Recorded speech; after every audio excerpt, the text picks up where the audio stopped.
درود پڑھ لیں جو آپ مسجد میں پڑھا کرتے ہیں نماز کی حالت میں۔ اللہم صلی علی سیدنا محمد وعلی آل سیدنا محمد۔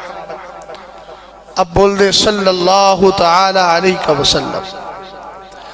اعلیٰ حضرت امام اہل سنت کنز الکرامت جبل استقامت مجدد دین و ملت الشاہ امام احمد رضا خان محدث بریلوی رضی اللہ تعالی عنہ بارگاہ ابو بکر و عمر میں اور ان سے پہلے بارگاہ مصطفیٰ کریم میں محبتوں کا خراج پیش کرتے ہوئے عرض کرتے ہیں محبوب رب عرش ہیں اس سبز قبے میں۔ آپ کی خاموشی مجھے بتا رہی ہے کہ سفر بہت دیر تک چل نہیں پائے گا، اور آپ اگر بولیں گے تو حوصلہ ملے گا۔ اور میں بھی مسلک کے ماننے والوں کے سامنے گفتگو کر رہا ہوں جنہوں نے مسلک میں یہ شعر بھی پڑھا ہوگا، کیوں رضا آج گلی سونی ہے، اٹھ میرے دھوم مچانے والے۔ اب آپ سنیں گے شعر کو۔ محبوب رب عرش ہے اس سبز قبے میں۔ قبہ کہتے ہیں گنبد کو، اردو میں گنبد کو، اور عربی میں اسی گنبد کے لیے قبہ بولا جاتا ہے۔ محبوب رب عرش ہے اس سبز قبے میں، پہلو میں جلوہ گاہ عتیق و عمر کی ہے۔ تھوڑا سا ایکو کم کریں گے، زیادہ نہیں، آواز مت کم کیجئے گا، ایکو ہلکا سا کم کیجئے۔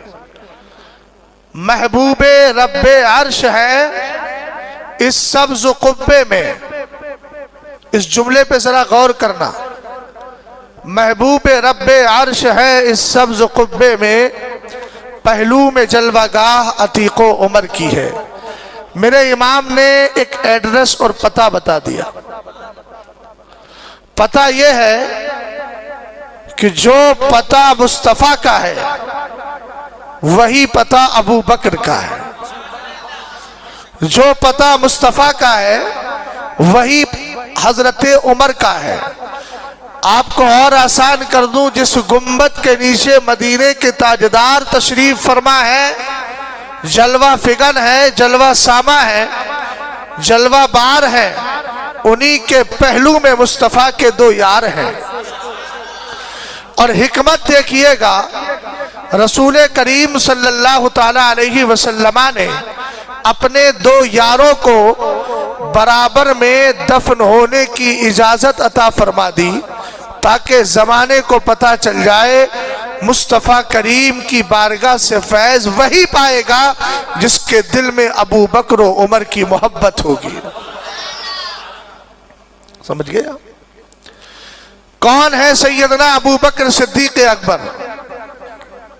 یہ وہ ابو بکر صدیق اکبر ہیں جنہوں نے 16 سال کی عمر میں بغیر کسی توقف کے سوچے سمجھے مصطفیٰ کریم کی دعوت کو قبول کر لیا تھا،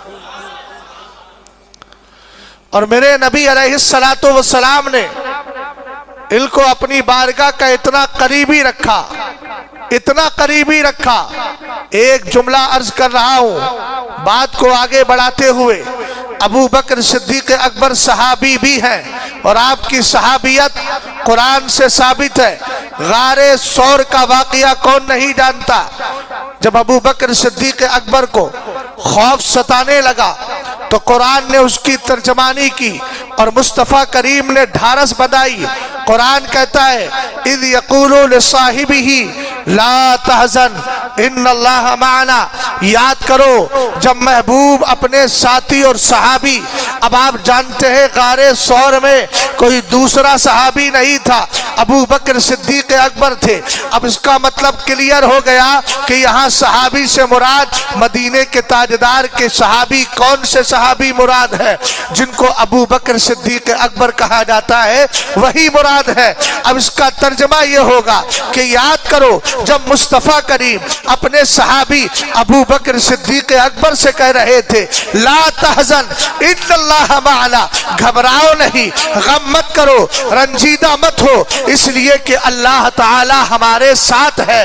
اللہ کی رحمت، اس کی نصرت، اس کی حمایت، اس کی مدد ہمارے ساتھ ہے۔ اور یہاں چونکہ بات غار ثور کی آ گئی تو ایک جملہ اور عرض کر دیتا ہوں، ذرا دیکھے تو صحیح، مصطفیٰ کریم اس غار ثور کے اندر ہے، رسول کریم کے ساتھ ابو بکر صدیق اکبر ہے، میرے نبی کا سر مبارک ہے، سر اقدس ہے، ابو بکر صدیق اکبر کی زان مبارک ہے، نبی کا سر رکھا ہے ابو بکر صدیق اکبر کی زان پر، اور آپ دیکھ رہے ہیں اس وقت وہاں کوئی اور صحابی نہیں، اگر ہے تو ابو بکر صدیق اکبر ہے، نبی آرام فرما رہے ہیں، ابو بکر کی نظریں کہیں اور نہیں مصطفیٰ کے چہرے انور پر جمی ہوئی ہے۔ آپ تاریخ کو اٹھا کر دیکھ تو لے، ایسا منظر کہیں اور نہیں ملتا ہے، اگر ملتا ہے تو ابو بکر صدیق اکبر کے ساتھ ملتا ہے۔ اور ایک جملہ اور عرض کر رہا ہوں تاکہ ہندوستان کے باہر کے جتنے بھی رافضی مزاج رکھنے والے ہیں ان کو ایک سوال کا جواب مل جائے۔ وہ کہتے ہیں نا کہ رسول کریم جب غدیر خم پر گئے، میرے نبی علیہ السلام نے صحابہ کرام کو رکا دیا، اونچے ٹیلے پر گئے، مولا کائنات رضی اللہ تعالی عنہ کا ہاتھ پکڑا۔ یقیناً اس حدیث پر ہمارا ایمان ہے، ہمارا عقیدہ ہے، ہماری عقیدت اور محبت دونوں جڑی ہے۔ مولا کائنات کو ہم کہتے ہیں اور بطیب خاطر کہتے ہیں شیر خدا، امیر المومنین، یعصوب المسلمین، ختن الرسول، زوج البتول، امام الواصلین، اور آپ کیوں کہے مطلوب کل طالب، مقصود کل قاصد، حضرت سرکار سیدنا شیر خدا مولا کائنات رضی اللہ تعالیٰ عنہ کا ہاتھ پکڑا، اور پکڑ کر میرے نبی علیہ السلام نے ارشاد فرمایا مل کنت مولاہ فہذا علی المولا الحمدللہ رب العالمین۔ اس حدیث پر ہمارا یقین ہے حضرت شیر خدا مولا کائنات ہے، ہم ان کو اپنا مولا مانتے ہیں، لیکن مولا کا معنی ہرگز آقا نہیں لیتے، مولا کا معنی محبوب لیتے ہیں، دوست لیتے ہیں۔ ادھر میرے نبی نے حضرت علی کا ہاتھ پکڑا ہے، اور ادھر غار ثور میں مصطفیٰ کریم علیہ السلام ابو بکر کو ساتھ لے کر کے گئے۔ اب آپ کو ایک بات اور بتا دوں، چونکہ حضرت علی سے کسی نے کہا تھا رسول پاک ہمارے مولا ہے، تم ہمارے مولا نہیں ہو، تو آقا کریم علیہ السلام نے اس کہنے والے کی اچھی فہمائش کی تھی اور سمجھایا تھا اور اعلان کیا تھا کہ جس کا میں مولا ہوں اس کا علی مولا ہے۔ ہم نے کہا سنو، جب مولائیت کا اور حضرت علی کی محبوب اور ان کے دوست ہونے کا اعلان کیا جاتا ہے تو اس کے لیے میدان چاہیے، اور راز خلافت سمجھانا ہو تو اس کے لیے کھپا ہوا مکان چاہیے۔ حضرت علی کو سامنے لا کر سب کے سامنے علی کی محبت کو اجاگر کیا ہے، اور ابو بکر کو میرے نبی اپنے ساتھ غار ثور کے اندر لے گئے تاکہ راز خلافت کو سمجھا دیا جائے اور دنیا والوں کو بتا دیا جائے کہ جس ابو بکر کے کاندھے پر تمہارا نبی سوار ہوا ہے، جس ابو بکر کی ران پر تمہارے نبی نے سر رکھا ہے، جو آج بار نبوت اٹھا رہا ہے، وہ میرے بعد بار خلافت بھی اٹھاتا ہوا نظر آئے گا۔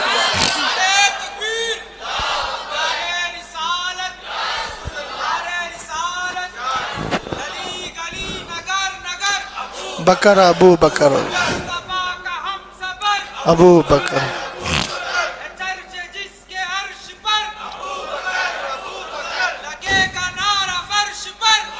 بکر ابو بکر، ماشاءاللہ توجہ ہے آپ کی، کو سمجھ میں آیا؟ اب حضرت ابو بکر صدیق اکبر ہے صحابی، پہلے صحابی ہونے کی حیثیت سے بات کر رہا ہوں، قرآن سے صحابیت ثابت ہو گئی؟ بولو، سب مل کے میری آواز کی برابر آواز نہیں بنا پا رہے ہیں، اتنے لوگ، میں تنہا آپ کی آواز پر اپنی آواز کو غالب رکھ رہا ہوں. کیا بات ہے؟ آپ کم سے کم اپنی آواز تو اونچی کریں, محبت سے بولیں. ہاں اب آگے بڑھیں. صحابی کہتے کس کو ہے؟ صحابی الصحابی ہوا من صاحب رسول اللہ صلی اللہ تعالی علیہ وسلم من المسلمین او رآہ ولو ساعتا وہو مؤمن ومات علی ذالک. صحابی وہ ہوتا ہے, وہ خوش نصیب مسلمان مومن جس نے ایمان کی حالت میں یا تو حضور کی صحبت پائی ہو یا حضور علیہ السلام کو تھوڑی دیر کے لیے دیکھ لیا, اور ایمان کی حالت میں دیکھا بھی ہو اور حالت ایمان میں دنیا سے گیا بھی ہو. توجہ ہے, جمعے کی شب چل رہی ہے بھائی, مبارک شب ہے. اب آپ ذرا دیکھیں, صحابی کی تعریف ہو گئی, سمجھ میں آ گیا. صحابی وہ ہے جو میرے نبی علیہ السلام کی صحبت میں رہا ہو.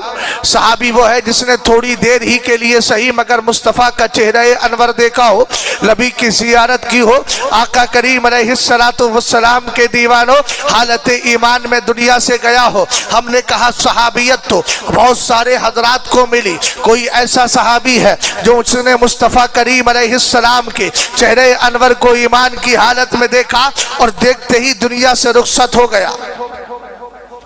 کوئی وہ صحابی ہے جس نے 10 سال میرے نبی کی بارگاہ میں صحبت اختیار کی, نبی کی بارگاہ کا حاضر باش رہا. کوئی ایسا ہے جو زندگی بھر میرے نبی علیہ السلام کے ساتھ رہا, لیکن جب وصال ہوا تو مدینہ شریف سے چلا گیا. کہاں چلا گیا؟ نجف اشرف چلا گیا اور وہاں جا کر کے وصال پاک ہو گیا. کوئی ایسا ہے کہ جس کا انتقال ہوا, انتقال کے بعد جب انتقال ہوا تو اس کو دفن ہونے کے لیے کون سی جگہ ملی؟ آپ کہیں گے کون سی جگہ؟ میں کہوں گا ترکستان کی سرزمین ملی. زمانے نے اس کو ایوب انصاری کہا. اس طریقے سے کوئی ملک شام چلا گیا, کوئی کوفہ کی سرزمین پر ہے, کوئی بغداد معلیٰ میں ہے.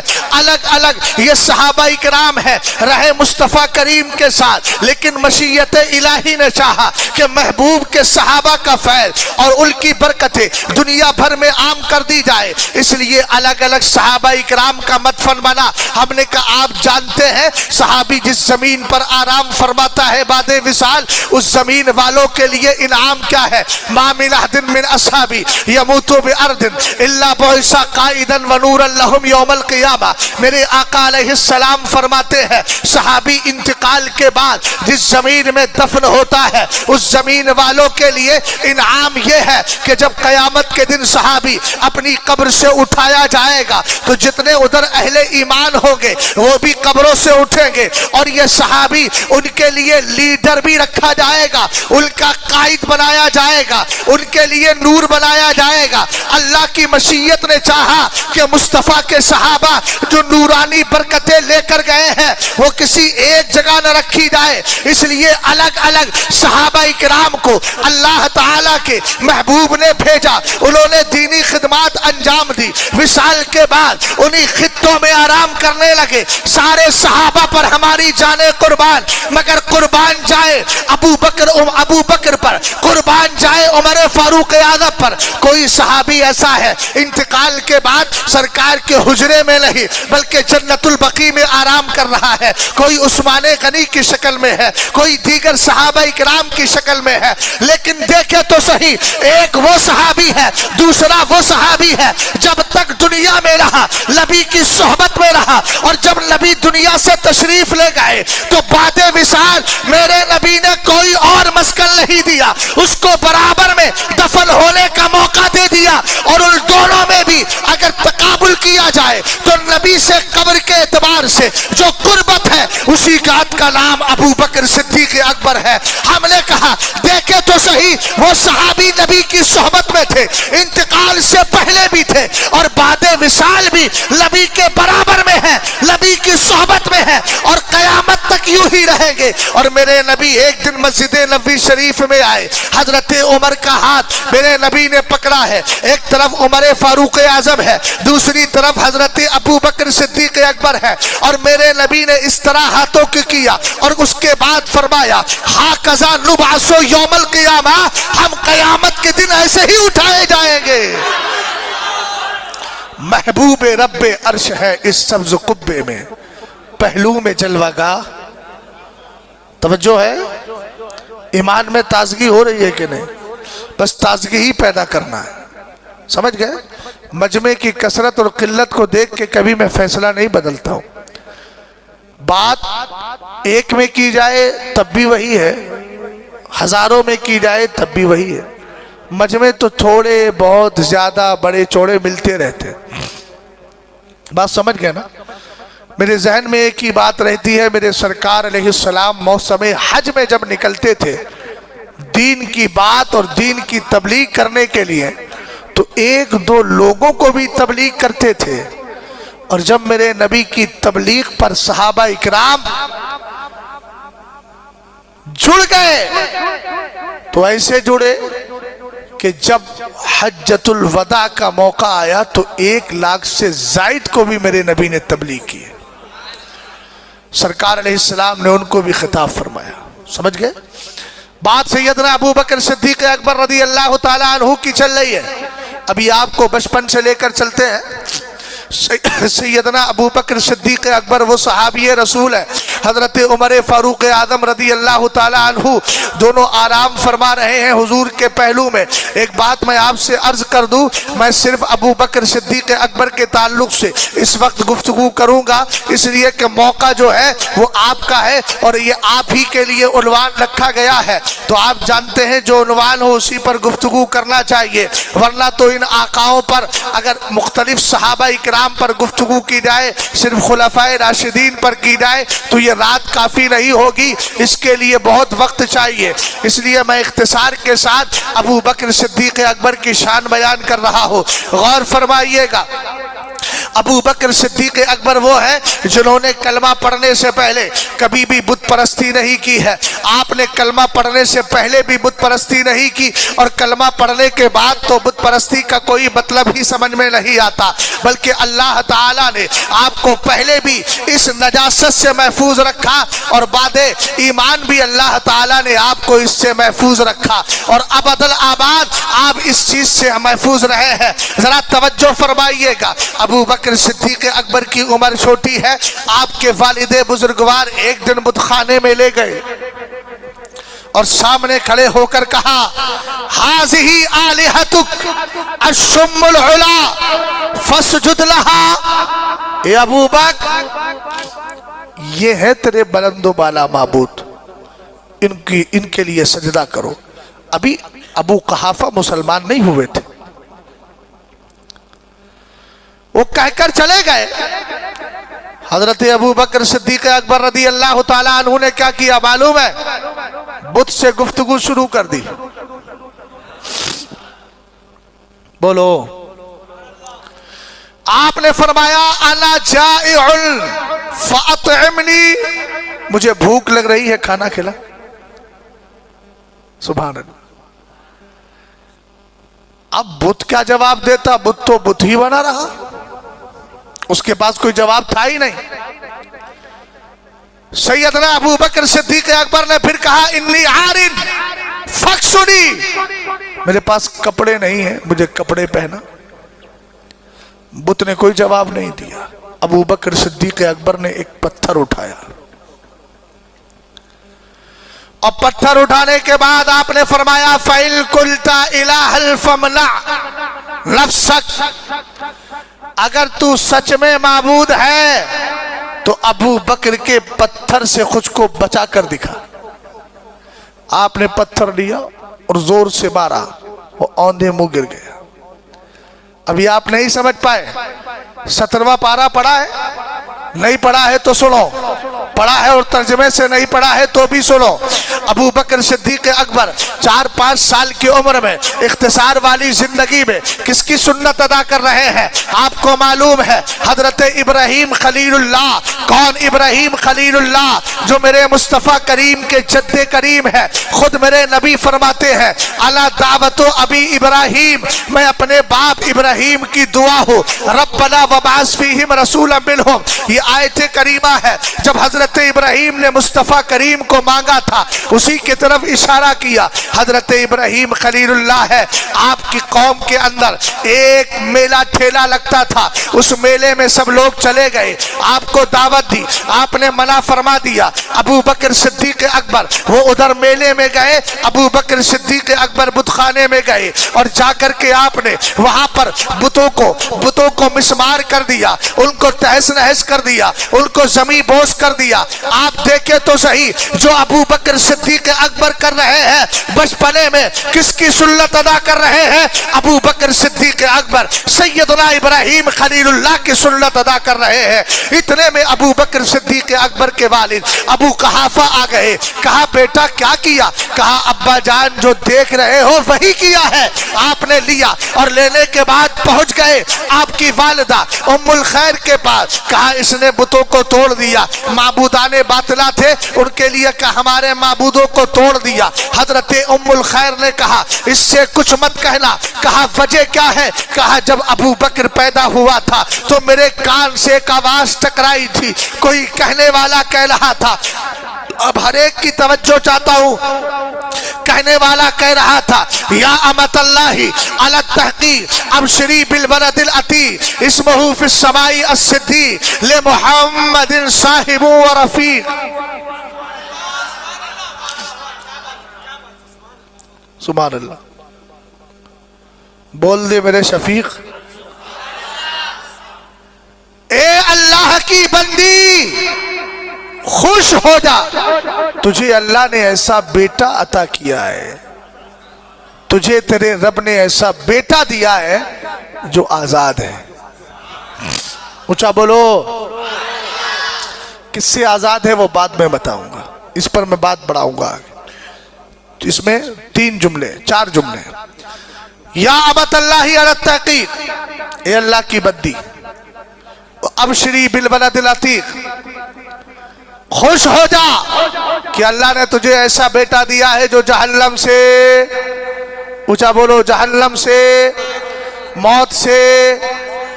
اب موت سے آزاد ہے تو آپ کہیں گے آپ کو اجل تو آئی، موت تو آئی۔ ابھی اس کی وجہ بتاؤں گا، یہ جملہ میں نے کیوں بولا۔ اسمہ فی السماء الصدیق، یہ ہے تیسرا سینٹنس، تیسرا جملہ۔ اس کا آسمانوں میں نام صدیق ہے، ابھی تو پیدا ہوئے، بشارت دی جا رہی ہے لمحمد صاحب و رفیق۔ کہا یہ میرے محبوب صلی اللہ علیہ وسلم کا صحابی بھی ہے اور یوں کہیے کہ رفیق مزار بھی ہے۔ اس جملے کو سن کر سنیوں کے چہرے پہ بہار بھی ہے، اور جو رافضی ہیں ان کے چہرے پر بخار بھی ہے۔ بات سمجھ گئے؟ اب سنیں، ابشری بالولد العتیق، خوش ہو جا، تجھے اللہ نے ایسا بیٹا دیا ہے جو آزاد ہے، جو آزاد ہے، جو آزاد ہے۔ اے میرے مولا آزاد کس سے ہے؟ ہم نے علامہ جلال الدین سیوطی کو اٹھایا، کتاب کا نام تاریخ الخلفاء، پڑھا ابو بکر صدیق اکبر کا باپ۔ جب ہم ادھر گئے تو پتا چلا آزاد کس چیز سے ہے، اس کی چند وجہ بیان کی گئی۔ ایک وجہ یہ ہے کہ حضرت ابو بکر صدیق اکبر کے 2 بھائی اور تھے، ایک کا نام تھا معتق، ایک کا نام تھا معیتق، اور ان کا نام تھا عتیق، یعنی لقب کہیے نام کہیے اختلاف ہے، میں اس تفصیل میں نہیں جانا چاہتا۔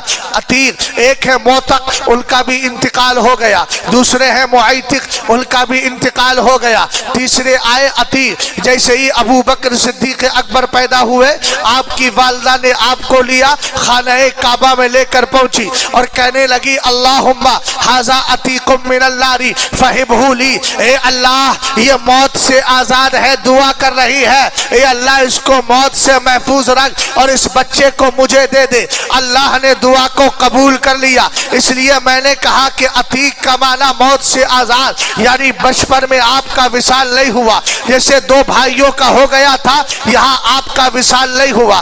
ابو بکر صدیق اکبر اپنے بچپن کی اور جوانی کی ادھیڑ عمر کی زندگی گزار کر بڑھاپے میں یعنی شیخوخت کے زمانے میں دنیا سے تشریف لے کر کے گئے۔ ذرا توجہ فرمانا، ایک وجہ یہ ہے جو حضرت عائشہ صدیقہ ام المومنین رضی اللہ تعالی عنہا نے بیان کی، وہ فرماتی ہے انی لفی بیتی ذات یوم ورسول اللہ واصحابہ فی الفلاء والستر بینی وبینہم اذ اقبل ابو بکر رضی اللہ تعالی عنہ فقال النبی صلی اللہ تعالی علیہ وسلم من سرہ ان ینظر الی عتیق من النار، فرمایا ایک دن ایسا ہوا میں اپنے کمرے میں بیٹھی تھی، میرے آقا اور سرور کائنات کے صحابہ مسجد نبوی شریف کے صحن اور آنگن میں بیٹھے ہوئے تھے، اتنے میں میرے والد ابو بکر صدیق اکبر آ گئے۔ سرکار نے دیکھ کر فرمایا من سرہ ان ینظر الی عتیق من النار،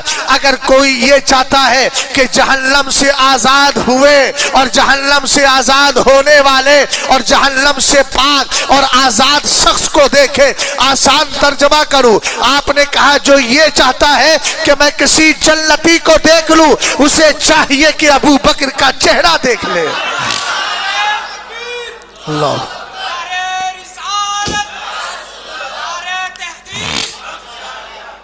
توجہ ہے، کس کو دیکھ لے؟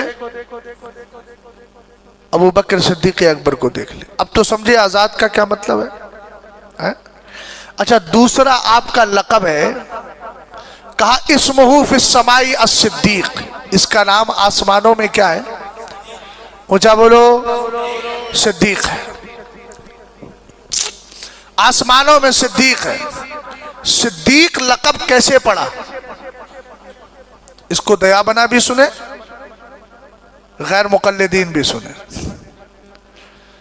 ابھی میں ایک بات اور کروں گا، غنیت الطالبین کو اٹھا کر کے غیر مقلدین رفع یدین کا مسئلہ تو بہت دکھاتے ہیں، لیکن ابو بکر کا حضرت غوث اعظم رضی اللہ تعالی عنہ کا عقیدہ کیوں نہیں بتاتے؟ دھیان سے سنیے گا۔ صدیق یہ صدقہ یصدق سے بنا ہے، صدق الصدق کا معنی ہوتا ہے سچا، اور صدیق کا معنی بہت بڑا سچا۔ اور سچا کیسے ہوتا ہے؟ جب آدمی سچی بات کی تصدیق کرتا ہے تو سچا ہو جاتا ہے۔ سیدنا ابو بکر صدیق اکبر رضی اللہ تعالی عنہ ایک دن گھر سے نکلے، جاء المشرکون الی ابی بکر، حضرت ابو بکر صدیق اکبر کے پاس کچھ کافر آئے، ابو جہل اور اس کے ساتھ والے، اور آنے کے بعد کہنے لگے حل لک الی صاحبک، اے ابو بکر تمہیں اپنے ساتھی محمد عربی روحنا فدا علیہ افضل الصلاۃ والتسلیم کے لیے کہا، ان کے بارے میں کچھ پتا ہے؟ کیا کہا؟ کہ آپ کو اپنے ساتھی کے متعلق کچھ پتا ہے؟ حضرت ابو بکر صدیق اکبر رضی اللہ تعالی عنہ نے کہا کیا مطلب؟ کہا یزعم انہ اسری تلک اللیلہ، وہ کہتا ہے کہ ان کو آج رات جو ہے معراج کے لیے لے جایا گیا اور معراج پر ان کو معراج میں سیر کرائی گئی۔ قرآن نے تو کہا نا سبحان الذی اسری بعبدہ، ابھی ابو بکر صدیق اکبر کی ملاقات مدینے کے تاجدار سے نہیں ہوئی ہے، سرور کائنات سید الانبیاء مالک جن و انس محمد عربی روحنا فدا علیہ افضل الصلاۃ والتسلیم سے ملاقات نہیں ہوئی۔ آقا علیہ السلام کے ساتھی میرے نبی کے صحابی ابو بکر صدیق اکبر ابھی راستے میں ہیں۔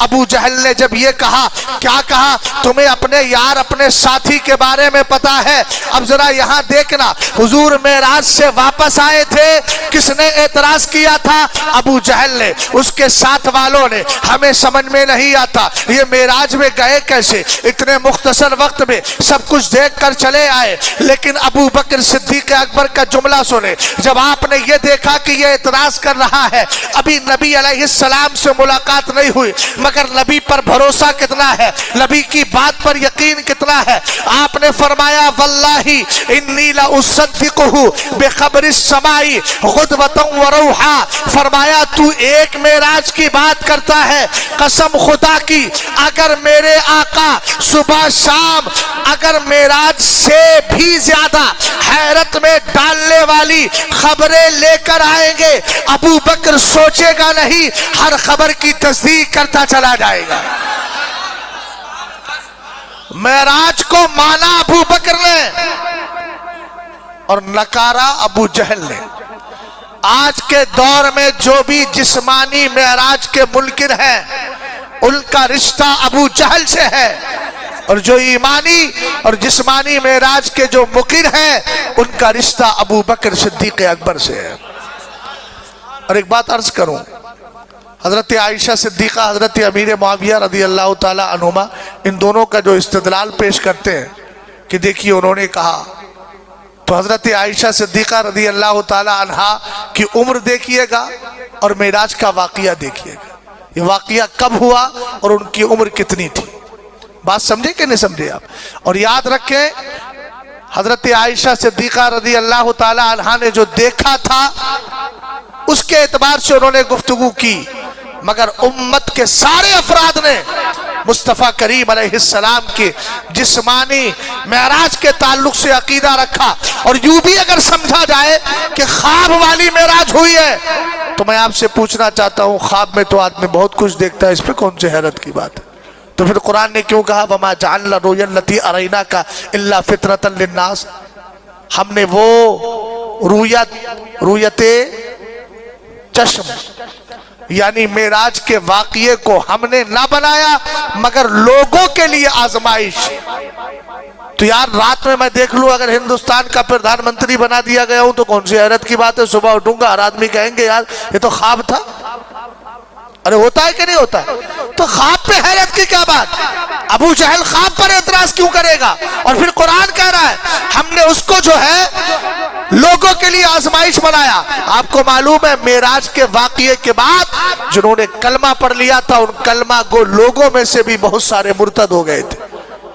اب میں آپ سے پوچھنا چاہتا ہوں جو ہندوستان کے اندر صرف ایک ہی رٹ لگائے رہتے ہیں کہ خواب والی معراج ہوئی ہے، خواب والی معراج ہوئی ہے، ہم نے کہا خواب والی معراج کی رٹ لگانے والوں، ارے خواب پر کون اعتراض کرتا ہے؟ ابو جہل تمہاری طرح بے وقوف نہیں تھا، میں کہوں گا تھا کافر لیکن اتنی عقل رکھتا تھا۔ آپ کہیں گے وہ کیسے؟ میں کہوں گا حضور کی بارگاہ میں کنکری لے کر آیا تھا تو یہی تو کہا تھا اگر نبی ہو تو بتاؤ۔ وہ کافر ہو کر یہ جانتا تھا کہ جو نبی ہوتا ہے وہ غیب کی خبریں رکھتا ہے، تو خود کو مسلمان کہتا ہے پھر کہتا ہے نبی کو غیب کی خبر نہیں۔ میں نے کہا نبی کو اکارڈنگ آف ڈکشنری دیکھا جائے تو نبی کا معنی ہی ہوتا ہے غیب کی خبر دینے والا۔